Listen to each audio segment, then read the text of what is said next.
Maghahanap na naman ng ibang permanent coach ang Blackwater dahil sa napasamang 1-10 win-loss record nila. And in fact, isa nga ito sa pinaka-worst records na naitala nila since nung pumasok ang prangkisang to sa PBA. Matatandaan nga na naitala din ng Blackwater sa PBA history ang pinakamabilis magpalit ng coach. Napakarami ng coach ang dumaan dyan at kahit ni isa walang pumapaldo. Bakit nga kaya? Kailangan pa ba itanong? Nasa coach ba talaga ang problema? Si Coach Jeff Carriazo ang isa rin sa mga coaches sa PBA na hindi nagtatagal sa isang team mula Hinebra pababa sa Alaska hanggang sa naging Converge at ngayon sa Blackwater na naman.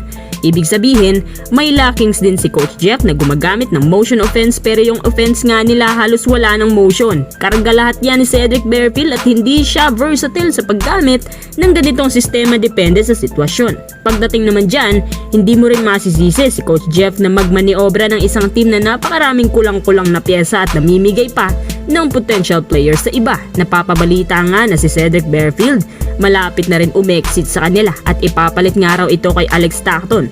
Paano kaya kung magkakatotoo na ito? Kung wala siya, si Christian David na lang matitira sa kanila.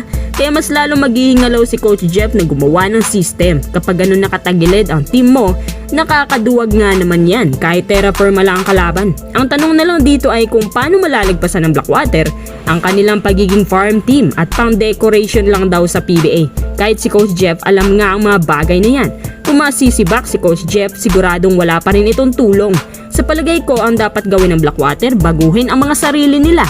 Yung old antics nila na maging decoy, maging sentro ng trading market, yung mapagbigay masyado ng players tapos nauuto sa mga bad trades. Or baka kusa na lang nilang tinatanggap talaga yung bad trades. Kasi may ibang kapalit na under the table. Hindi natin alam pero matagal nang umaalingasaw yan. Kahit ilagay pa dyan si Team Cone, wala pa rin magbabago sa team na yan. Hanggat hindi nagbabago ang mismong management at mga boss. No offense naman. Pero hindi lang coach ang problema dito kundi lahat-lahat na. Tsaka sino na naman ang ipapalit nila kung ganun? Hindi kaya ibabalik nila ang rumored former coach daw na si Chito Victolero na naging dating coach din ng Kia franchise. Bukod sa coach, mag-i-invest talaga sila ng mga players na marami-rami na bagay sa motion offense. Panatilihin nila si Bearfield tapos manguha sila ng players sa draft. Total nasa kanila naman lagi ang second pick at wag nilang ipalit sa mga trades.